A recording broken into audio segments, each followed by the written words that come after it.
अस्सलाम वालेकुम dear students, welcome to Infinite Plus. आज के इस लेक्चर में हम सेट्स के बारे में सीखेंगे। डियर स्टूडेंट्स, उम्मीद है कि आप प्रिपरेशंस कर रहे होंगे और जितना जल्दी हो सके प्रिपरेशंस को फास्ट कर लें। इंशाल्लाह इसके बाद हम बाकी बुक्स को भी रीड आउट करेंगे या उनकी प्रिपरेशन या स्टडी करेंगे। आज का हमारा चैप्टर 1 है सेट्स पर। आज के इस चैप्टर में हम सीखेंगे सेट क्या है, व्हाट इज़ सेट, ये हमारा टारगेट होगा to learn about what is set, what is set, introduction of set, यानी हम इसमें देखेंगे किसने इन्वेंट किया था इसको, सेट्स को। और इसके अलावा हम इसमें इसके कुछ टाइप्स को डिस्कस करेंगे और इसी तरह फिर हम इसके ऊपर मज़ीद जो डिस्कशन है, इसको कितने हिस्सों में लिखा जा सकता है, कैसे इसको रिप्रेजेंटेशन किया जा सकता है, यानी कि रिप्रेजेंटेशन ऑफ सेट्स, इसके बारे में हम सीखेंगे। देखिए स्टूडेंट्स, सेट्स क्या होते हैं और किसने सबसे पहले इसको इन्वेंट किया था, तो वो है जॉर्ज कैंटर। जॉर्ज कैंटर वो फर्स्ट मैथमेटिशियन था जिसने सेट्स के बारे में आइडिया दिया था और ये बड़ी इंपॉर्टेंट बात है। अब सेट क्या होता है? सेट की डेफिनेशन है collection of distinct and well defined object is called to be set. क्या मतलब है? जैसा कि हम वर्ड डिस्टिंक्ट से वाकिफ़ हैं, इसका मतलब होता है मुख्तलिफ, और वेल डिफाइंड का मतलब क्या होता है? बिल्कुल वाज़े, यानी वाज़े और मुख्तलिफ अशिया का जो इज्तमा है उसको सेट्स कहते हैं। अब ये दोनों वर्ड बड़े सीखने वाले हैं। वेल डिफाइंड से क्या मुराद है और डिस्टिंक्ट से क्या मुराद है? जो स्टूडेंट्स, वेल डिस्टिंक्ट से मुराद है कि आपके सेट में जितने भी एलिमेंट होने चाहिए वो मुख्तलिफ होने चाहिए। अब ये आप एलिमेंट्स से तीनों डिस्टिंक्ट हैं। अगर आप एक और सेट लेते हो 1 2 2 2 और 3, ये आपके पास डिस्टिंक्ट नहीं है। आप अपने सेट को इस फॉर्म में नहीं लिख सकते। जो भी डिजिट आपके पास रिपीट हो रहा होता है आप उसको निगलेक्ट कर देते हैं और आप उसको सिंगल टाइम लिखते हैं, यानी कि ये सेट जो है आपके पास इस फॉर्म में आ जाएगा 1 2 3। पहली बात हो गई हमारे पास डिस्टिंक्ट ऑब्जेक्ट की। हमारे पास पूरी डेफिनेशन ये है collection of distinct and well defined, या दूसरे अल्फाज में इसकी डेफिनेशन कुछ यूँ की जाती है, collection of well defined distinct object is called to be set. अब डिस्टिंक्ट से मुराद ये है कि हमारे पास कोई भी अगर सेट होगा तो उसमें जो भी एलिमेंट आ रहा है, एक तो वो डिस्टिंक्ट होना चाहिए, दूसरा वो खुद रिपीट नहीं होना चाहिए। वेल डिफाइंड से क्या मुराद है? ये ज़रा गौर तलब बात है।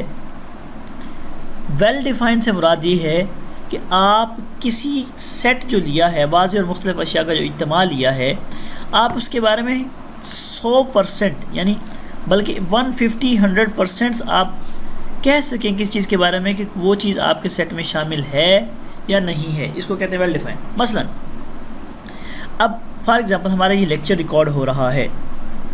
अब आप 100% ये नहीं कह सकते कि मेरे पास कोई मौजूद है या नहीं है। इस चीज़ को आप अपने सेट्स में शामिल नहीं करते, यानी मुबाहम अशिया या मुबाहम चीज़ें या मुबाहम एलिमेंट्स को आप अपने सेट में शामिल नहीं करते। आप सेट में वो चीज़ शामिल करते हैं जो कि आप जिसके बारे में आप 100% श्योर हों। फॉर एग्ज़ाम्पल अब ये सेट है हमारे पास 1 2 3 का। अब आप सारे देख रहे हैं, आप 100% श्योर हैं कि इस सेट में 3 एलिमेंट्स हैं और 1 2 3 हैं। अगर मैं आपको कह देता कि सेट ऑफ 2 4 6, अब ये कलेक्शन ऑफ वेल डिफाइंड और डिस्टिंक्ट ऑब्जेक्ट हैं। डिस्टिंक्ट से क्या मुराद है? तीनों के तीनों डिफरेंट हैं। वेल डिफाइंड से मुराद है कि आप वाज़े तरीके से कह सकते हैं या 100% कह सकते हैं कि इस सेट में 3 एलिमेंट्स हैं और वो 2 4 6 हैं। तो वेल डिफाइंड से मुराद ये है कि आप किसी चीज़ के बारे में 100% यकीनी तौर पर बता सकें कि ये चीज़ है तो है, अगर नहीं है तो नहीं है। तो इस तरह आपके पास ये वेल डिफाइंड के बारे में डेफिनेशन है। मैं आपको वेल डिफाइंड के बारे में कुछ इस तरह समझाऊँगा। अब आपके पास सेट है ना, आप सेट में ये चीज़ नहीं लिख सकते कि सारे आदमी आलू खाते हैं। अब ये जो वर्ड है सारे आदमी आलू खाते हैं, अब देखें ये वेल डिफाइंड नहीं है। ये आपकी बात गलत हो सकती है। क्यों? क्योंकि लाजमी तो नहीं कि हर बंदा ही एक चीज़ खाए और लाजमी तो नहीं है कि वो हर बंदा वो चीज़ ना खाए। तो वेल डिफाइंड से मुराद ये होता है कि पक्की ठक्की ऐसी खबर जिसके बारे में आप 100% श्योरिटी के साथ कह सकें, उसको वेल डिफाइंड कहते हैं। जो वेल डिफाइंड के बारे में बताया गया है, well defined mean a specific property of an object that enables it to be an element of set और नॉट, यानी एक ऐसी प्रॉपर्टी जिसके बारे में आप वाज़े तौर पर कह सकें कि वो एलिमेंट सेट का हिस्सा है या नहीं है, यानी बिल्कुल जिसके बारे में क्लियरिटी हो। To make it clear consider the following example of collections.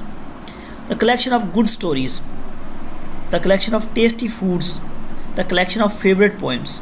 In the above example, we can examine that the words goods, tasty and favorite are not well defined because food may be favorite of one person but may not be the favorite for another person. मसलन जैसे कि मुझे आलू पसंद है या सबको आलू पसंद है, तो लाजमी तो नहीं कि सबको आलू पसंद हो, किसी को कुछ और चीज़ पसंद हो सकती है। तो वेल डिफाइंड से मुराद ये है कि जिस चीज़ के बारे में आप 150% यकीनी तौर पर कह सकें कि ये चीज़ आपके सेट में है तो है, अगर नहीं है तो नहीं है, इसको कहते हैं वेल डिफाइंड। अब जैसा कि इस सेट में लिखता हूँ AEIOU, अब आप इस सेट के बारे में एक नंबर पे ये डिस्टिंक्ट हैं एलिमेंट्स, अगर कोई एलिमेंट रिपीट होता तो आप उसको निगलेक्ट कर देते। दूसरे नंबर पर ये जितने भी एलिमेंट्स हैं आप इन पर 100% यकीनी तौर पर कह सकते हैं कि आपके इस सेट में वावल्स हैं और वो AEIOU हैं, आप श्योरिटी के साथ कह सकते हैं, तो इसको कहते हैं वेल डिफाइंड। वेल डिफाइंड से मुराद ये हुआ कि जिस चीज़ के बारे में आप वाज़े तौर पर कहते हैं उसको कहते हैं वेल डिफाइंड। तो डियर स्टूडेंट आपने अच्छा इसी तरह distinct mean the same objects should not appear more than once. अब डिस्टिंक्ट के बारे में आपको ऑलरेडी बता चुका हूँ कि जो फॉर एग्जांपल ये सेट है ना हमारे पास 2 2 4 का, तो आप इसको सिर्फ इस तरह लिख सकते हैं 2 4, ये डिस्टिंक्ट से मुराद है, यानी कि अगर कोई चीज़ रिपीट हो रही है तो आप उसको वन टाइम लिखते हैं। ओके डियर स्टूडेंट्स, ये हमारे पास डेफिनेशन होगी सेट्स की। इंशाल्लाह नेक्स्ट लेक्चर में हम सेट्स के नोटेशंस के बारे में डिस्कस करेंगे। अभी के लिए इतना ही, अल्लाह हाफिज़।